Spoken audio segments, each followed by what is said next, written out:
Brodes Media. I saw so many damn videos of the Flyers skate zone packed. There wasn't 1 inch of separation from bodies to bodies. It was orange and black throughout the whole entire complex. People are stoked to see this rebuild, and the fans are excited, and it makes me excited. I went back and watched 7 hours of Michkov highlights. Net drive looks amazing. His ability behind the net is absurd. The dude is going to be a star. He's gonna be a star. And I need it now. It won't happen now. There's many years for this to play out, and I have to figure out this old KHL nonsense. I know the NHL can't help out buying out his deal, but can him and his camp find some cash? Find some green bills laying around to slide Putin to let him over here sooner? I don't know. These huge organizations find slick ways to do a lot. So maybe there's something that could be done. The timeline, though, is he's going to need a few years to grow and gain experience elsewhere anyway. So let him do his thing. The reason I bring up development camp, though, and for as excited as I am, all jokes aside, there is one thing that bothers me, and I'm not making any long-term claims from this. I don't think this changes who Cutter Gathier becomes at all. But I'm living in the right now. And if the Flyers want to be on the same playing field as the Sixers, as the Phillies, as the Eagles, and maybe they don't want to be. I don't know. I have no idea. I'm not inside those walls.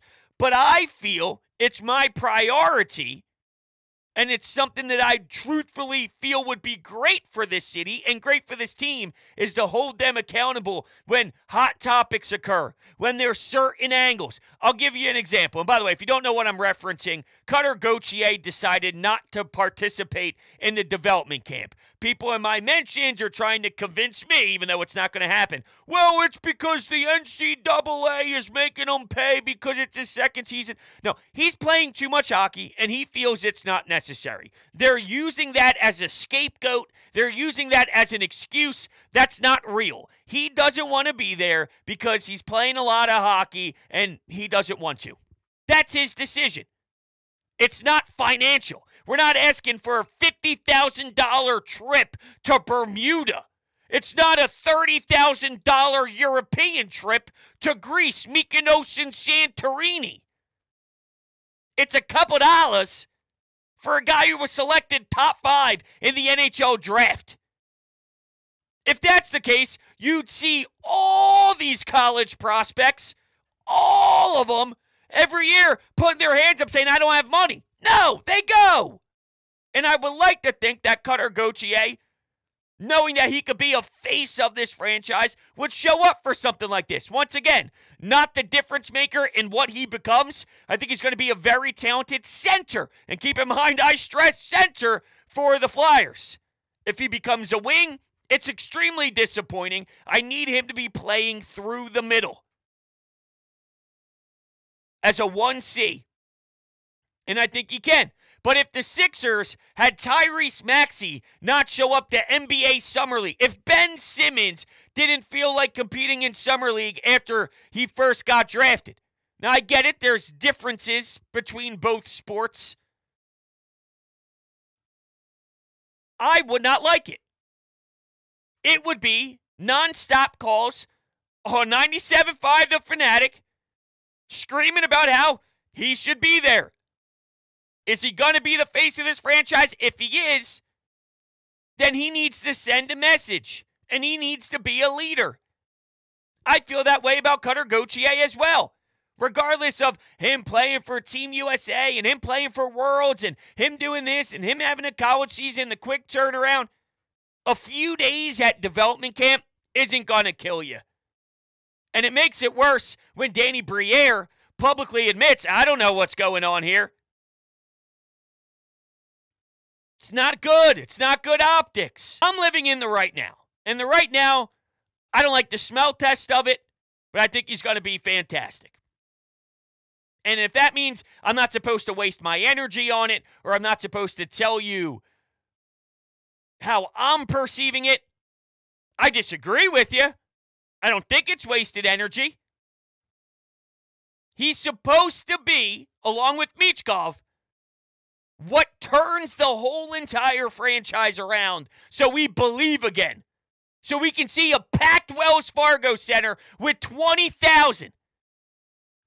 The place going bonkers. You forget. Go back to the 2010 playoff run. Once in a blue moon, I do.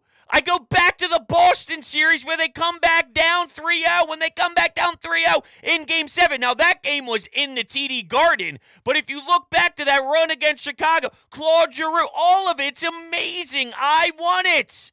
And when I see someone in the franchise's prospect pool who I think can help get us back to that, and he doesn't participate in a development camp, it upsets me a bit.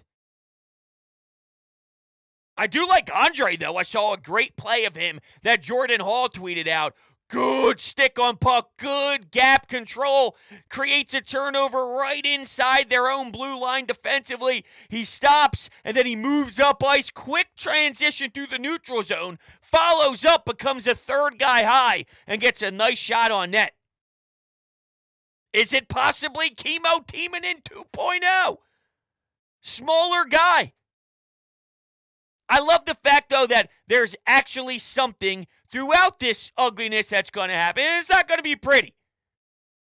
Maybe they play hard, and they play great under John Tortorella, just respecting his style of coaching and giving you full maximum effort, but they're going to lose a lot of games. There won't be a ton of points on the scoreboard.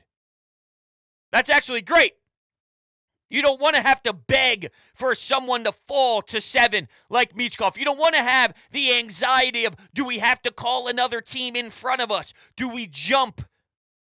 Do we package a first-round pick or another pick that we have to try and go from 7 to 5, 7 to 4? Because Washington's on our tail. Just fall in the 1 to 4 range so it's set in stone. And it's based off of you controlling the controllables. They're going to play hard. It'll be ugly. But throughout watching the ugliness, there's individuals. And there's certain athletes